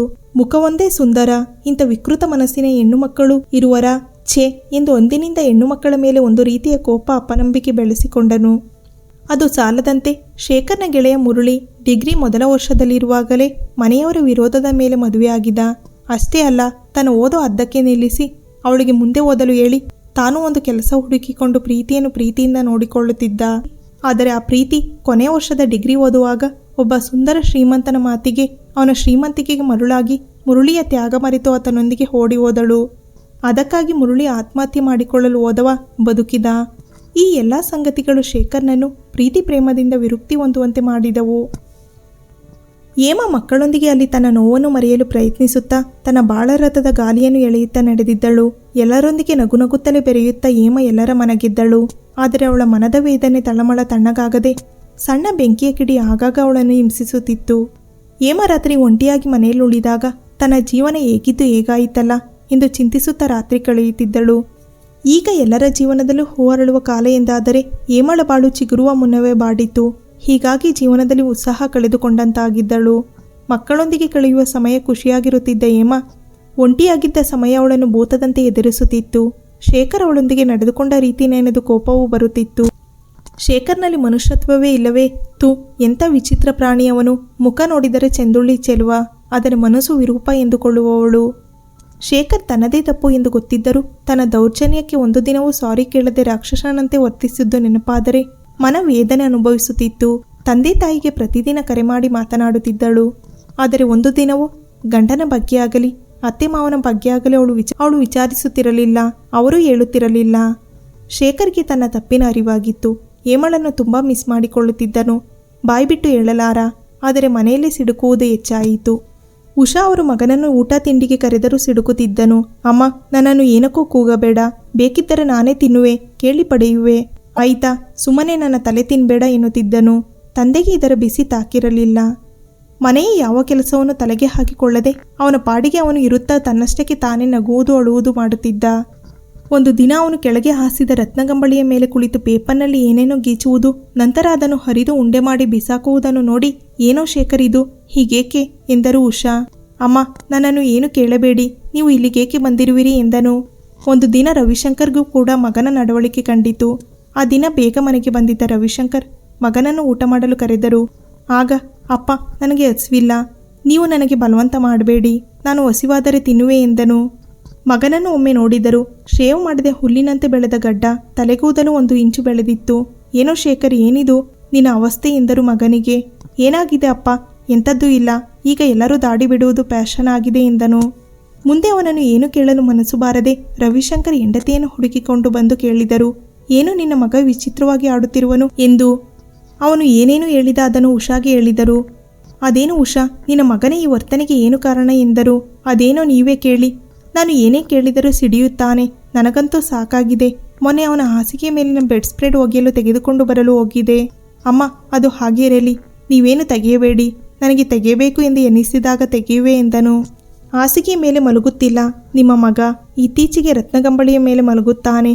ಕೇಳಿದರೆ, ಅಮ್ಮ, ನನಗೆ ಹೇಗೆ ಬೇಕೋ ಹಾಗಿರುವೆ, ನೀವೇನು ಹೇಳಲು ಬರಬೇಡಿ, ನಾನೇನು ಮಗುವಲ್ಲ ಎನ್ನುವನು. ಶೇಖರ್ನ ಉಚ್ಚಾಟಕ್ಕೆ ಕಾರಣವೇನೆಂದು ನೀವೇ ಕಂಡುಹಿಡೀರಿ. ತಿನ್ನುವುದೂ ಇಲ್ಲ, ಊಟವನ್ನು ಮಾಡನು. 2 ದಿನ ರಜಾ ಹಾಕಿದನಲ್ಲ, ಮೊನ್ನೆ ರೂಮ್ನಿಂದ ಆಚೆ ಬಂದಿಲ್ಲ. ನಾನೇ ಕೇಳಲು ಹೋದರೆ ರೇಗಿದ ಎಂದರು. ರವಿಶಂಕರ್ ಆಗ, ಅವನಿಗೆ ಹೇಮ ನೆನಪಾಗುತ್ತಿರಬೇಕು ಉಷಾ ಎಂದರು. ನಿಮ್ಮ ದುರ್ವಾಸ ಮುನಿ ಮಗನಿಗೆ ಹೇಮಳ ಮೇಲೆ ಪ್ರೀತಿ ಬಂದಿದೆ ಎನ್ನುವಿರಾ? ನನಗಂತೂ ಅನುಮಾನ. ಅವಳು ಮನೆ ಬಿಟ್ಟು ಹೋಗಿ ಇಷ್ಟು ದಿನವಾಯಿತು, ಒಂದು ದಿನ ಕೂಡ ಅವಳ ಹೆಸರು ಎತ್ತಿಲ್ಲ ಅವನು. ನೀವು ಸರಿಯಾಗಿದ್ದಿರಬೇಡಿ ಎಂದರು ಉಷಾ. ಹಾಗಲ್ಲ ಕಣೆ, ಅವನಿಗೆ ಅವಳು ಇಲ್ಲಿ ಇರದದ್ದು ನೋವು ತಂದಿರಬೇಕು. ನಮ್ಮ ಹತ್ತಿರ ಹೇಳಿದರೆ ಅವನ ಮಾನ ಹೋಗಬಹುದು ಎಂದು ಒಳಗೊಳಗೆ ಸಂಕಟ ಪಡುತ್ತಿರಬೇಕು ಎಂದರು ರವಿಶಂಕರ್. ಅದೇನೋ ಗೊತ್ತಿಲ್ಲ, ನೀವೇ ವಿಚಾರಿಸಿ ನಿಮ್ಮ ಮಗನನ್ನು. ಈಗ ಊಟ ಮಾಡೋಣ ಬನ್ನಿ ಎಂದರು ಉಷಾ. ಹ್ಞೂ ನಡಿ ಎಂದರು ರವಿಶಂಕರ್. ಊಟದ ಕೋಣೆಯತ್ತ ನಡೆದರು ಇಬ್ಬರು. ಶೇಖರ್ ಅಸಮಾಧಾನ ಬರುಬರುತ್ತಾ ಹೆಚ್ಚಾಯಿತು. ಅವನ ಗೆಳೆಯ ಚೇತನ್ ಕೂಡ ಕೇಳಿದ, ಏನೋ ಇತ್ತೀಚೆಗೆ ಒಂದು ಕರೆ ಮಾಡಲ್ಲ, ಏಕೋ ಏನೋ ಗಾಢವಾದ ಚಿಂತೆಯಲ್ಲಿ ಇರುವಂತೆ ಇರುವೆ, ಏನು ಸಮಾಚಾರ ಹೇಳು ಶೇಖರ್ ಎಂದನು. ಆಗ ಹರಕೆಯ ಉತ್ತರ ಕೊಟ್ಟು ಪಾರಾದನು. ಆದರೆ ಅಂದು ರವಿವಾರವಾದ್ದರಿಂದ ಚೇತನ್ ಶೇಖರ್ನ ಮನೆಗೆ ಬಂದು ಬಲವಂತ ಮಾಡಿ ಹೊರಗೆ ಕರೆದೊಯ್ದನು. ಹೊರಗೆ ಮಾಲ್ನಲ್ಲಿ ಕಾಫಿ ಕುಡಿಯುತ್ತಾ ಶೇಖರ್ ಮನದಲ್ಲಿ ಕಾಡುತ್ತಿದ್ದ ವಿಷಯ ಹೊರಗಡುವಂತೆ ಮಾಡಿದ ಚೇತನ್. ಕೊನೆಗೆ ಶೇಖರ್ ಹೇಳಿದ, ಏಕೋ ಗೊತ್ತಿಲ್ಲ ಕಣೋ, ಇತ್ತೀಚೆಗೆ ಹೇಮ ತುಂಬ ನೆನಪಾಗುತ್ತಿದ್ದಾಳೆ, ಅವಳನ್ನು ನೋಡಿ ಬರಬೇಕು ಎನ್ನಿಸುತ್ತಿದೆ. ಅಪ್ಪ ಅಮ್ಮನೂ ಅವಳನ್ನು ಕರೆತರುವ ಯಾವ ಪ್ರಯೋಗವನ್ನು ಮಾಡುತ್ತಿಲ್ಲ. ಅಪ್ಪ ಅಮ್ಮ ಹೇಮಳನ್ನು ತುಂಬ ಪ್ರೀತಿಸುತ್ತಿದ್ದರು. ಅವರಿಗೆ ಅವಳು ಮನೆ ಬಿಟ್ಟು ಹೋಗಿದ್ದು ನೋವು ತಂದಿದೆ, ಆದರೆ ನನ್ನ ಹತ್ತಿರ ಹೇಳುತ್ತಿಲ್ಲ. ನನಗೂ ಬಾಯ್ಬಿಟ್ಟು ಹೇಳಲು ಆಗದ ಸ್ಥಿತಿ. ಏನೋ ನಾಚಿಕೆ, ನಾನು ಏನು ಮಾಡಲಿ ತಿಳಿಯುತ್ತಿಲ್ಲ. ಸುಹನಾಳ ಪ್ರಸಂಗಕ್ಕೆ ಮುಕ್ತಾಯ ಹಾಡಿದ ಮೇಲೆ ನಾನು ಯಾವ ಹೆಣ್ಣನ್ನು ನನ್ನ ಮನಸ್ಸಿನ ಹತ್ತಿರ ಹಾಯಲು ಬಿಟ್ಟಿರಲಿಲ್ಲ. ಅಪ್ಪ ಅಮ್ಮನ ಒತ್ತಾಯಕ್ಕೆ ಮಣಿದು ನಾನು ಹೇಮಗೆ ತಾಳಿ ಕಟ್ಟಿದೆ. ಒಂದು ದಿನವೂ ಅವಳನ್ನು ಪ್ರೀತಿಯಿಂದ ಕಾಣಲಿಲ್ಲ. ಆದರೆ ಇಂದು ಅವಳು ನನ್ನ ಮೇಲೆ ಕೋಪ ಮಾಡಿಕೊಂಡು ಹೊರಟು ಹೋಗಿದ್ದಾಳೆ. ಮೊನ್ನೆ ಸುಖೇಶ್ ಸಿಕ್ಕಿದ, ಹೇಮಳ ಕ್ಲಾಸ್ಮೇಟ್. ಅವನು ಹೇಳಿದ, ಹೇಮ ತುಂಬ ಒಳ್ಳೆಯವಳು, ನೀವು ಅವಳನ್ನು ಮನಾಲಿಗೆ ಹೋಗಲು ಬಿಡಬಾರದಿತ್ತು. ನಾನು ಎಷ್ಟೊಂದು ಪ್ರಯತ್ನ ಪಟ್ಟಿರುವೆ ಅವಳ ಪ್ರೀತಿ ಗಳಿಸಲು, ಆದರೆ ಅವಳು ನನ್ನನ್ನು ಬರೀ ಸ್ನೇಹಿತನ ಸ್ಥಾನದಲ್ಲಿ ನಿಲ್ಲಿಸಿದಳು. ನಾನು ನನ್ನ ಸ್ನೇಹಿತನ ಸ್ಥಾನವನ್ನು ಚೆನ್ನಾಗಿ ನಿಭಾಯಿಸಿರುವೆ ಎಂದನು. ಆಗಿನಿಂದ ಇನ್ನೂ ನನಗೆ ಒಂದು ರೀತಿಯ ಕೀಳುಭಾವ ನನಗೆ ನನ್ನ ಮೇಲೆ. ನಾನು ಹೇಮಳನ್ನು ತುಂಬ ನೋಯಿಸಿದೆ. ಸುಮ್ಮನೆ ಅವಳ ಮೇಲೆ ಸಂದೇಹಪಟ್ಟೆ ಎಂದು ನನ್ನ ಮನ ಹಿಂಸಿಸುತ್ತಿದೆ. ಏನು ಮಾಡಲಿ, ನಾನು ಅವಳನ್ನು ಪ್ರೀತಿಸುತ್ತಿರುವೆನಾ? ಸಂದೇಹ ನನಗೆ. ನನ್ನ ಮನಕ್ಕೆ ಶಾಂತಿಯೇ ಇಲ್ಲ. ಹಗಲು ರಾತ್ರಿ ಅವಳ ನೆನಪು ನನ್ನ ಕಾಡುತ್ತಿದೆ. ಯಾವ ಕೆಲಸವನ್ನು ಸಮಾಧಾನದಿಂದ ಮಾಡಲು ಆಗುತ್ತಿಲ್ಲ. ಅವಳು ನನಗೆ ಬೇಕು ಎನ್ನಿಸುತ್ತಿದೆ. ಏನು ಮಾಡಲಿ ಚೇತನ್, ಹೇಳು ಎಂದನು. ಹೋ, ಇದ ವಿಷಯ. ನೋಡು ಶೇಖರ್, ನಿನಗೆ ಹೇಮಾ ಮೇಲೆ ನಿಜವಾದ ಪ್ರೀತಿ ಇದ್ದರೆ ಅವಳು ಕ್ಷಮಿಸುವಳ ಇಲ್ಲವ ಎಂದು ಯೋಚನೆ ಮಾಡುತ್ತಾ ಕುಳಿತುಕೊಳ್ಳದೆ, ಒಂದು ಸಾರಿ ಕಂಡು ನೀನು ಇಲ್ಲಿವರೆಗೂ ನಡೆದುಕೊಂಡ ರೀತಿಗೆ ಕ್ಷಮೆಯಾಚನೆ ಮಾಡಿ ನಿನಗೆ ಅವಳಲ್ಲಿ ಉಂಟಾಗಿರುವ ಪ್ರೀತಿಯನ್ನು ಹೇಳಿ ಅವಳನ್ನು ಒಪ್ಪಿಸಿ ನಿನ್ನೊಂದಿಗೆ ಕರೆದುಕೊಂಡು ಬಾ ಎಂದನು ಚೇತನ್. ಹಾಗಲ್ಲ ಕಣೋ, ಹೇಮಾ ನನ್ನನ್ನು ಕ್ಷಮಿಸುವಳ, ನನ್ನೊಂದಿಗೆ ಮಾತನಾಡುವಳ. ನಾನು ತುಂಬ ಕೆಟ್ಟದಾಗಿ ನಡೆದುಕೊಂಡಿರುವೆ ಅವಳೊಂದಿಗೆ. ಅವಳು ನನ್ನ ಮುಖ ನೋಡಲು ಇಷ್ಟಪಡದಂತೆ ಮಾಡಿರುವೆ. ಈಗ ಹೋಗಿ ನಾನು ಕರೆದರೆ ಬರುವಳ? ಅವಳಿಗೆ ನನ್ನ ಬಗ್ಗೆ ಯಾವುದೇ ಭಾವನೆಗಳು ಇಲ್ಲದೆ ಅವಳು ಅವರ ತಂದೆ ತಾಯಿಯ ಒತ್ತಾಯಕ್ಕೆ ಮಣಿದು ನಾನು ಕಟ್ಟುವ ತಾಳಿಗೆ ತನ್ನ ಕೊರಳೊಡ್ಡಿದ್ದಳು. ಇಂತಹ ಪರಿಸ್ಥಿತಿಯಲ್ಲಿ ನಾನು ಹೋಗಿ ಹೇಗೆ ಏನು ಮಾತನಾಡಲಿ? ಅವಳು ನನ್ನ ಪ್ರೀತಿಯನ್ನು ನಿರಾಕರಿಸಿದರೆ ಏನು ಮಾಡಲಿ ಚೇತನ್? ಅವಳನ್ನು ಬರೀ ಕ್ಷಮೆ ಕೇಳಿ ಹಿಂದಿರುಗಲ ಎಂದನು. ಅಷ್ಟಾದರೂ ಮಾಡು. ಅವಳ ಜೀವನದಲ್ಲಿ ಈಗಲೂ ಬೇರೆ ಯಾರೂ ಇಲ್ಲದಿದ್ದರೆ, ನಿನ್ನ ಅವಳು ಪ್ರೀತಿಸುತ್ತಿದ್ದರೆ ಅವಳು ನಿನ್ನೊಂದಿಗೆ ಹಿಂದಿರುಗುತ್ತಾಳೆ. ಇಲ್ಲದಿದ್ದರೆ ನೀನು ಕ್ಷಮೆ ಕೇಳಿದ ಸಮಾಧಾನವಾದರೂ ನಿನಗೆ ಇರುತ್ತೆ ಅಲ್ಲವಾ ಶೇಖರ್ ಎಂದನು. ಅದೇನೋ ನಿಜ ಕಣೋ, ಆದರೆ ಅವಳು ನನಗೆ ಬೇಕು. ನನ್ನ ಬಾಳು ಬೆಳಗಲು ಬಂದ ಹಣತೆಯನ್ನು ನಾನೇ ಕೈಯಾರೆ ಆರಿಸಿರುವೆ. ಈಗ ಅವಳ ಬೆಲೆ ಗೊತ್ತಾಗುತ್ತಿದೆ. ಅವಳು ನನ್ನ ಮನದಲ್ಲಿ ಬೇರು ಬಿಟ್ಟು ಕುಳಿತಿದ್ದಾಳೆ. ಅವಳು ನನ್ನ ಜೀವನದ ರಥ ಮುನ್ನಡೆಸಲು ಅವಳು ಬೇಕು ಎಂದು ನನ್ನ ಮನ ಹಠ ಹಿಡಿದಿದೆ. ಅದನ್ನು ಅಪ್ಪ ಅಮ್ಮನ ಮುಂದೆ ಹೇಳಿದರೆ ನನಗೆ ಅವಮಾನ ಎನ್ನಿಸುತ್ತಿದೆ. ಏನು ಮಾಡಲಿ ಹೇಳು ಚೇತನ್ ಎಂದನು ಶೇಖರ್. ನೋಡು ಶೇಖರ್, ಹೇಮಾ ನಿನ್ನ ಬಿಟ್ಟು ಬೇರೆ ಯಾರದೋ ಮನದಂಗಳ ಮಲ್ಲಿಗೆಯಾಗಿ ಗಮಗಮಿಸಬಾರದೆಂಬ ಆಸೆ ಇದ್ದರೆ ಇನ್ನೂ ತಡ ಮಾಡಬೇಡ. ಏಕೆಂದರೆ ಹೇಮಾ ಸುಂದರಿ, ಸುಶೀಲೆ, ಜಾಣೆ. ಯಾರಾದರೂ ಅವಳನ್ನು ಇಷ್ಟಪಟ್ಟು ಬಿಡಬಹುದು. ಆಗ ನೀನು ಹೀಗೆ ನಿನ್ನನ್ನು ಬೈದುಕೊಳ್ಳುತ್ತಾ ಕುಳಿತು ಬಿಡಬೇಕಾದಿತ್ತು. ನಿನ್ನ ಅಹಂನೆಲ್ಲ ಬದಿಗಿಟ್ಟು ನಿನ್ನ ಪ್ರೀತಿಗಾಗಿ ಹೇಮಳನ್ನು ಹುಡುಕಿಕೊಂಡು ಹೋಗು. ನನಗನ್ನಿಸುತ್ತದೆ ಅವಳು ಬೇರೆ ಯಾರನ್ನೂ ಇಷ್ಟಪಟ್ಟಿರಲ್ಲ. ಇದುವರೆಗೂ ನಿನ್ನ ವಿಚಿತ್ರ ಸ್ವಭಾವನೆನ್ನದು ಇನ್ನೂ ಕೆಲ ದಿನ ಒಂಟಿಯಾಗಿರುತ್ತಾಳೇನೋ ಎನ್ನಿಸುತ್ತಿದೆ. ಇಂಥ ಸಮಯದಲ್ಲಿ ನೀನು ಹೋಗಿ ನಿನ್ನ ಮನಸ್ಸನ್ನು ತೆರೆದಿಟ್ಟರೆ ಅವಳಿಗೆ ಇಷ್ಟವಿದ್ದರೆ ಆ ಮನಸ್ಸೆಂಬ ಪುಸ್ತಕದ ಹಾಳೆಯಲ್ಲಿ ಕಾಮನ ಬಿಲ್ಲಿನ ರಂಗು ತುಂಬುವಳು. ನಿನ್ನ ಪ್ರೀತಿ ಒಪ್ಪಿಕೊಳ್ಳುವಳು. ತಡ ಮಾಡದೆ ಹೋಗು. ಹೋಗಿ ನಿನ್ನ ಮನದಲ್ಲಿ ಅವಳಿಗಾಗಿರುವ ಬೆಟ್ಟದಷ್ಟು ಪ್ರೀತಿಯನ್ನು ಅವಳಿಗೆ ಸರಿಯಾಗಿ ತಿಳಿಸು. ಅವಳು ನಿನ್ನ ಪ್ರೀತಿಗೆ ಕರಗಿಯೇ ಕರಗುವಳು ಎಂದು ನನಗನ್ನಿಸುತ್ತಿದೆ. ಬೇಕಿದ್ದರೆ ನಾನು ಬರಲಾ ನಿನ್ನೊಂದಿಗೆ ಎಂದನು ಚೇತನ್. ಬೇಡ ಕಣೋ, ನಾನೇ ಹೋಗುವೆ. ಅವಳು ಬಂದೇ ಬರುವಳ ನನ್ನೊಂದಿಗೆ ಅನುಮಾನ ವ್ಯಕ್ತಪಡಿಸಿದನು ಶೇಖರ್. ಅನುಮಾನಿಸುತ್ತಾ ಹೋಗಬೇಡ. ನಿನ್ನ ಮನದಲ್ಲಿ ಆಶಾಭಾವನೆ ತಾಳಿ ಹೇಮಳ ಬಗ್ಗೆ ಹೀಗೆಂದುಕೊಳ್ಳುತ್ತಾ ಹೋಗು. ಹೇಮಾ ನನ್ನವಳು, ನನ್ನ ಎದೆಯನ್ನಾಳುವ ಅರಸಿ ಅವಳು. ಅವಳು ನನ್ನೊಂದಿಗೆ ಬಂದೇ ಬರುವಳು ಎಂದು ಮನದಲ್ಲಿ ದೃಢ ನಿಶ್ಚಯ ಮಾಡಿ ಹೋಗು. ಖಂಡಿತ ಹೇಮಾ ನಿನ್ನೊಂದಿಗೆ ಬರುವಳು ಎಂದನು ಚೇತನ್. ಹಾಗಿದ್ದರೆ ಹೋಗು ಎನ್ನುವೆಯೇ ಚೇತನ್ ಎಂದನು ಶೇಖರ್. ನಾನು ಇಷ್ಟೊತ್ತಿನವರೆಗೂ ಏನು ಹೇಳಿದೆ? ಸಾಕಾಗಲಿಲ್ಲವೆಂದರೆ ಹೋಗಿ ಕಣಿ ಕೇಳು. ನೋಡು ಶೇಖರ್, ನಾಳೆನೇ ಹೊರಡು. ಪ್ರೀತಿ ವಿಷಯದಲ್ಲಿ ವಿಳಂಬ ಒಳ್ಳೆಯದಲ್ಲ. ಎಲ್ಲ ಒಳ್ಳೆಯದೇ ಆಗುವುದು. ಹೊರಡು ಬೇಗ ನೀನು ಎಂದನು. ಸರಿ ಕಣೋ, ಹಾಗಿದ್ದರೆ ಹೊರಡುವೆ. ಆದರೆ ವಿಳಾಸ ಹೇಗೆ ಪಡೆಯುವುದು ಎಂದನು. ಅದಕ್ಕೇನಂತೆ, ಹೇಮಳ ತಂದೆಯನ್ನು ಕೇಳೋಣ ಎಂದನು ಚೇತನ್. ಆದರೆ ಹೇಮಳ ತಂದೆ ತಾಯಿಗೆ ಸಂದೇಹ ಬರಬಹುದಲ್ಲ. ಇದುವರೆಗೂ ನಮ್ಮ ಮನೆಯ ಮೆಟ್ಟಿಲು ಹತ್ತದವನು ಇಂದೇನು ಇಲ್ಲಿ ಮತ್ತೆ ನಮ್ಮ ಮಗಳಿಗೆ ತೊಂದರೆ ಕೊಡಲು ಬಂದಿರಬಹುದು ಎಂಬ ಸಂದೇಹದಲ್ಲಿ ಅವರು ನನಗೆ ವಿಳಾಸ ಕೊಡದೇ ಇರಬಹುದು ಎಂದನು ಶೇಖರ್. ನಿನಗೆ ಹೇಮಳ ಸ್ನೇಹಿತರು ಗೊತ್ತಾ ಎಂದನು ಚೇತನ್. ನಯನ ಅಂತ ಇದ್ದಳು, ಆದರೆ ಅವಳ ವಿಳಾಸ ನನಗೆ ಗೊತ್ತಿಲ್ಲ. ಒಂದು ಕೆಲಸ ಮಾಡೋಣ, ನಾಳೆ ಹೇಮಳ ಕಾಲೇಜಿಗೆ ಹೋಗೋಣ. ಅವರ ಪ್ರಿನ್ಸಿಪಾಲ್ ಹೇಗೋ ನಮಗೆ ಗೊತ್ತಿರುವ ಮನುಷ್ಯ. ಅವ್ರಿಗೆ ಹೇಳಿಕೊಂಡು ಆ ನೈನಾಳ ವಿಳಾಸ ಹುಡುಕಿಸಿಕೊಡಲು ಕೇಳೋಣ ಎಂದನು. ಸರಿ, ಹಾಗಿದ್ದರೆ ನಾಳೆ ನಾನು ಆಫೀಸ್ಗೆ ರಜೆ ಹಾಕುವೆ. ನೀನು ಬರುತ್ತೀಯಲ್ಲವಾ ಎಂದನು. ಹೂನಪ್ಪ, ಬರುವೆ. ಇಷ್ಟು ದಿನದ ಮೇಲೆ ನಿನಗೆ ಒಂದು ಹುಡುಗಿಯ ಮೇಲೆ ಪ್ರೀತಿ ಉಂಟಾಗಿದೆ. ಅದನ್ನು ನೀನು ಪಡೆಯಲು ನನ್ನಿಂದಾಗುವ ಎಲ್ಲ ಸಹಾಯ ಮಾಡುವೆ ಎಂದನು. ಸರಿ, ಹಾಕಿದ್ದರೆ ನಡೆ ಹೋಗೋಣ ಈಗ ಎಂದು ಇಬ್ಬರು ಅವರವರ ಮನೆಗೆ ಹಿಂದಿರುಗಿದರು. ಮಾರನೇ ದಿನ ಕಾಲೇಜ್ಗೆ ಹೋಗಿ ನೈನಾಳ ವಿಳಾಸ ಪತ್ತೆ ಹಚ್ಚಿ ನೈನಾಳನ್ನು ಹುಡುಕಿಕೊಂಡು ಶೇಖರ್ ಚೇತನ್ ಹೋದರು.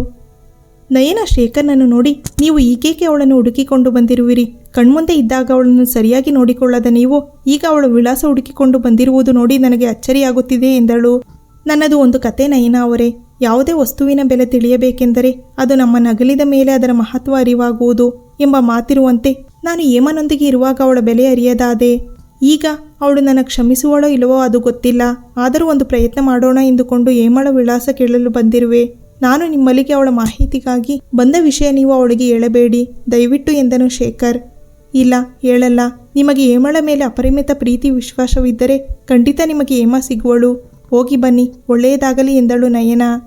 ನಂತರ ಗೆಳೆಯರಿಬ್ಬರು ಹೊರಬಂದು ಏರ್ ಟಿಕೆಟ್ ಬುಕ್ ಮಾಡಿದರು.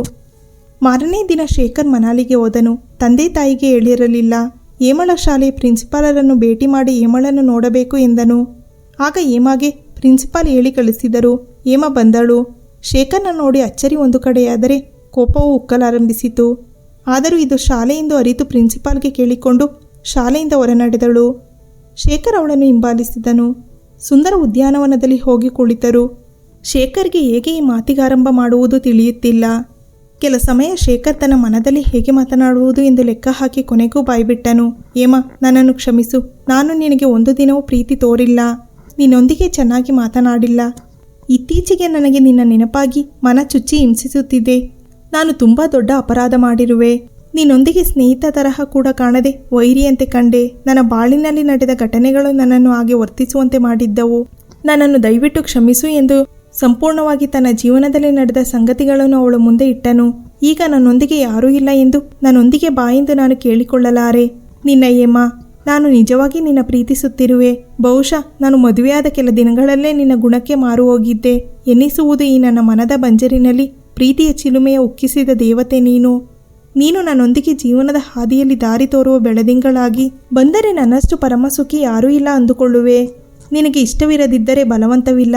ಆದರೆ ನನ್ನ ಕ್ಷಮಿಸಿದ್ದೇನೆ ಎಂದು ನಿನ್ನ ಬಾಯಿಂದ ಹೇಳಿಬಿಡು ಎಂದನು. ಏಮ ಶೇಖರ್ ಮಾತನ್ನು ಆಲಿಸಿ ನೊಂದುಕೊಂಡಳು. ಪಾಪ, ಇಷ್ಟೆಲ್ಲ ಅನುಭವಿಸಿದ್ದಾನೆ ಇವನು. ಈ ರಾಕ್ಷಸನಂತೆ ವರ್ತಿಸುವ ಹಿಂದೆ ಇಂಥದೊಂದು ಕತೆ ಇರುವುದು ಎಂದು ನನಗೆ ಗೊತ್ತೇ ಇರಲಿಲ್ಲ. ಅದಕ್ಕೆ ಶೇಖರ್ ರಾಕ್ಷಸನಂತೆ ವರ್ತಿಸುತ್ತಿದ್ದನು. ಅವಳೆಂತಹ ಹುಡುಗಿ? ಇಂಥವನನ್ನು ಸವಾಲು ಹಾಕಿ ಪ್ರೀತಿಸಿದ ಆ ಹುಡುಗಿ ನಿಜವಾಗಿಯೂ ಮೂರ್ಖಳು. ಆದರೆ ಇವನಿಗೆ ನನ್ನ ಮೇಲೆ ಪ್ರೀತಿ ನಿಜವಾಗಿಯೂ ಬಂದಿದೆಯಾ ಇಲ್ಲವಾ ಹೇಗೆ ತಿಳಿಯುವುದು ಎಂದು ಯೋಚಿಸುವಾಗ ಶೇಖರ್ ಏಮಳ ಮುಖ ನೋಡುತ್ತಾ, ಏಮ, ನನ್ನ ಮಾತಿನ ಮೇಲೆ ನಂಬಿಕೆ ಇಲ್ಲವಾ? ಅದು ನಿಜವೇ ಬಿಡು. ನೀನು ಯೋಚಿಸುತ್ತಿರುವುದು ಏಕೆಂದರೆ ನಾನು ನಿನ್ನೊಂದಿಗೆ ಒಂದು ದಿನವೂ ನಿನಗೆ ಇಷ್ಟವಾಗುವಂತೆ ಇರಲಿಲ್ಲ. ಅದಕ್ಕೆ ನಿನಗೆ ನನ್ನ ಮೇಲೆ ನಂಬಿಕೆಯೂ ಬರುತ್ತಿಲ್ಲ ಅಲ್ಲವಾ ಎಂದನು ಶೇಖರ್. ಆಗ ಏಮ ಮೌನವಾಗಿ ಕುಳಿತು ಯೋಚಿಸುತ್ತಿದ್ದಳು. ಏನು ಮಾಡಲಿ? ಇವನೊಂದಿಗೆ ಸೇರಿ ಬಾಳಲು ಹೋಗಲ? ನನ್ನ ಬದುಕು ಇಷ್ಟು ದಿನ ಕತ್ತಲೆಯಲ್ಲಿ ಕೈ ತೊಳೆಯುವಂತೆ ಮಾಡಿದ ಮಹಾಪುರುಷ ಇವನು. ಇವನ ಕಥೆಯಂತೂ ಕರುಣಾಜನಕವಾಗಿದೆ. ಏನು ಮಾಡಲಿ? ನಯನಾಳನ್ನು ಸಲಹೆ ಕೇಳೋಣ ಎಂದುಕೊಂಡಳು ಏಮ. ನಂತರ ಶೇಖರ್ಗೆ 5 ನಿಮಿಷ ನಾನು ಯಾರೊಂದಿಗೆ ಮಾತನಾಡಬೇಕಿದೆ ಎಂದಳು. ಆಗ ಶೇಖರ್, ಸರಿ, ಕಾಯುತ್ತಿರುತ್ತೇನೆ, ಇಲ್ಲಿಯೇ ಕುಳಿತು ಎಂದನು. ಏಮ ಮುಗುಳ್ನಾಗೆ ಬೇರೆ ಸ್ವಲ್ಪ ಮುಂದೆ ಹೋಗಿ ನಯನಾಳಿಗೆ ಕಾಲ್ ಮಾಡಿದಳು. ನಯನಾಳೊಂದಿಗೆ ಉಭಯ ಕುಶಲೋಪರಿ ಮಾತನಾಡಿ ನಂತರ ನಯನ, ನೀನನ್ನೊಂದು ಸಲಹೆ ಕೇಳಲು ಕರೆ ಮಾಡಿರುವೆ ಎಂದಳು. ನಯನ ಆಗ ಹೇಳು ಏನು ಎಂದಳು. ಅದು ಶೇಖರ್ ನನ್ನನ್ನು ಇಷ್ಟು ದಿನಗಳ ಮೇಲೆ ಹುಡುಕಿಕೊಂಡು ಬಂದಿರುವುದು ನನಗೆ ಆಶ್ಚರ್ಯ ಹಾಗೂ ಸಂತಸ ಎರಡೂ ಆಗುತ್ತಾ ಇದೆ. ನಾನು ಅವರ ಬಾಳು ಬೆಳಗಲು ಹೋಗುವುದೋ ಬೇಡವೋ ಗೊಂದಲದಲ್ಲಿ ಇರುವೆ. ಅದಕ್ಕೆ ನೀನೇನಂತೀಯ ಎಂದಳು ಏಮ. ಹೌದಾ, ನಿನಗೆ ಶೇಖರ್ ಮೇಲೆ ನವಿರಾದ ಭಾವನೆಗಳು ಇದಾವಾ ಎಂದಳು. ಹೌದು, ಆದರೆ ಆ ದುರ್ವಾಸ ಮುನಿ ಈಗ ಹ್ಞೂ ಎಂದು ನಂತರ ನನ್ನೊಂದಿಗೆ ಜಗಳವಾಡಿ ದೂರ ಮಾಡಿದರೆ ಆಗ ನಾನೇನು ಮಾಡಲಿ? ಮತ್ತು ಶೇಖರ್ನ ಹೃದಯ ಬಡಿತ ನನಗಾಗಿ ಮಿಡಿಯುವುದಾ ಅಥವಾ ಸುಮ್ಮನೆ ಅವರ ಅಪ್ಪ ಅಮ್ಮನಿಗಾಗಿ ನನ್ನೊಂದಿಗೆ ಮಾತನಾಡಲು ಬಂದಿರುವರಾ ಗೊತ್ತಾಗುತ್ತಿಲ್ಲ ಎಂದಳು ಏಮ. ಆಗ ನಯನ, ಇಲ್ಲ ಏಮ, ನಿನ್ನ ಮೇಲೆ ನಿಜವಾಗಿಯೂ ಮನಸ್ಸಾಗಿದೆ. ಅದಕ್ಕೆ ನಿನ್ನನ್ನು ಹುಡುಕಿಕೊಂಡು ಬಂದಿದ್ದಾರೆ ಎಂದಳು ನಯನ. ನಿನಗೇಗೆ ಗೊತ್ತು ಎಂದಳು ಏಮ. ಆಗ ನಯನ ಹೇಳಿದಳು, ಶೇಖರ್ ಹಾಗೂ ಚೇತನ್ ಹೋಗಿ ನಯನಾಳ ಹತ್ತಿರ ಬಂದು ಹೋಗಿದ್ದು ಮಾತನಾಡಿದ್ದು ಎಲ್ಲ ಸಂಪೂರ್ಣವಾಗಿ ಹೇಳಿದಳು. ಓ ಹೌದಾ, ನೀನು ಈ ವಿಷಯ ನನಗೆ ಕರೆ ಮಾಡಿ ಹೇಳಬಹುದಿತ್ತು ಎಂದಳು ಏಮ. ನಾನು ಕರೆ ಮಾಡುವುದು ಬೇಡ ಎಂದಿದ್ದರು ಶೇಖರ್. ಅದಕ್ಕೆ ನಾನು ನಿನಗೆ ಹೇಳಿರಲಿಲ್ಲ ಎಂದಳು. ಸರಿ, ಈಗ ನಾನೇನು ಮಾಡಲಿ ಎಂದಳು ಏಮ. ನಿನ್ನನ್ನಂತೂ ಅವರು ತುಂಬ ಪ್ರೀತಿಸುತ್ತಾರೆ. ಅದನ್ನಂತೂ ಮೊನ್ನೆ ನನ್ನೊಂದಿಗೆ ಮಾತನಾಡುವಾಗ ಅವರ ಮಾತಲ್ಲಿ ಕಂಡಿರುವೆ ಎಂದಳು ನಯನ. ಹಾಗೂ ನೀನು ಅವರೊಂದಿಗೆ ಬಾಳುವುದು ಒಳ್ಳೆಯದು ಎಂದಳು ನಯನ. ಸರಿ ಬಿಡು, ಹಾಗಿದ್ದರೆ ನಾನು ಮಾತನಾಡುವೆ ಎಂದಳು ಏಮ. ನಂತರ ಶೇಖರ್ನ ಹತ್ತಿರ ಬಂದು ಸಾರಿ, ಒಂದು ಕರೆ ಮಾಡುವುದಿತ್ತು ಎಂದಳು ಏಮ. ಪರವಾಗಿಲ್ಲ ಏಮ, ನಿನ್ನ ನಿರ್ಧಾರ ಹೇಳುವೆಯಾ ಎಂದನು ಶೇಖರ್. ನೀನು ನನ್ನೊಂದಿಗೆ ದಾರಿದೀಪವಾಗಿ ಬಂದರೆ ನಿನ್ನನ್ನು ತುಂಬ ಚೆನ್ನಾಗಿ ಕಾಪಾಡಿಕೊಳ್ಳುವೆ ಎಂದನು ಶೇಖರ್. ಆಗ ಏಮ, ಶೇಖರ್, ಇನ್ನೂ 2 ತಿಂಗಳು ನಾನು ಈ ಕೆಲಸ ಬಿಟ್ಟು ನಿಮ್ಮೊಂದಿಗೆ ಬರಲಾಗೋಲ್ಲ. ಈ ಅಕಾಡೆಮಿ ಈ ವರ್ಷ ಮುಗಿಯಲು ಇನ್ನೂ 2 ತಿಂಗಳು. ಅದನ್ನು ಮುಗಿಸಿ ನಾನು ರಾಜೀನಾಮೆ ನೀಡಬೇಕು. ಅಲ್ಲಿಯವರೆಗೂ ನನಗಾಗಿ ಕಾಯಲು ಸಿದ್ಧವಿರುವಿರಾ ಎಂದಳು ಏಮ. ಖಂಡಿತ ಏಮ, ನೀನು ಹೇಳಿದಂತೆ ಆಗಲಿ. ನೀನು 2 ತಿಂಗಳು ಕಳೆದು ಬಂದು ನನ್ನನ್ನು ಸೇರು ಎಂದನು. ಆಯಿತು, ಹಾಗಿದ್ದರೆ ಬನ್ನಿ, ನಮ್ಮ ಕ್ಯಾಂಟೀನ್ನಲ್ಲಿ ಊಟ ಮಾಡೋಣ ಎಂದಳು. ಸರಿ ಎಂದು ಊಟ ಮಾಡಿ ಅವಳನ್ನು ಬೀಳ್ಕೊಟ್ಟು ಬೆಂಗಳೂರಿಗೆ ವಾಪಸ್ ಬಂದನು ಶೇಖರ್. ನಂತರ 2 ತಿಂಗಳು ಶೇಖರ್ ಏಮಳಿಗಾಗಿ ಸಂಯಮದಿಂದ ಕಾಯ್ದನು. ಪ್ರತಿದಿನ ಪ್ರೇಮದ ಹಕ್ಕಿಗಳಂತೆ ಕರೆ ಮಾಡಿ ಮಾತನಾಡಿಕೊಳ್ಳುತ್ತಿದ್ದರು ಏಮ ಮತ್ತು ಶೇಖರ್. ಆಗ ಏಮ ಶೇಖರ್ನ ಅನುರಾಗದಲ್ಲಿ ಮಿಂದಳು. ನಂತರ ಅಕಾಡೆಮಿ ವರ್ಷ ಮುಗಿದ ಮೇಲೆ ಕೆಲಸಕ್ಕೆ ರಾಜೀನಾಮೆ ಕೊಟ್ಟು ಶೇಖರ್ನ ಕೂಡಿ ಬಾಳಲು ಹಕ್ಕಿಯಂತೆ ಹಾರಿ ಬಂದಳು ಏಮ. ಮುಂದೆ ಇಬ್ಬರು ಸಂತಸದಿಂದ ಬಾಳಿದರು. ಮುದ್ದಾದ 2 ಮಕ್ಕಳೊಂದಿಗೆ ಸುಖಿ ದಾಂಪತ್ಯದಲ್ಲಿ ಮುಳುಗಿದರು. ಏಮಳ ಬಾಳು ಶೇಖರ್ನೊಂದಿಗೆ ಬಂಗಾರವಾಯಿತು. ಈ ಸ್ಟೋರಿ ಇಷ್ಟ ಆಗಿದ್ದರೆ ದಯವಿಟ್ಟು ನಮ್ಮ ಚಾನಲ್ನ ಸಬ್ಸ್ಕ್ರೈಬ್ ಮಾಡಿ, ಲೈಕ್ ಮಾಡಿ. ಧನ್ಯವಾದಗಳು.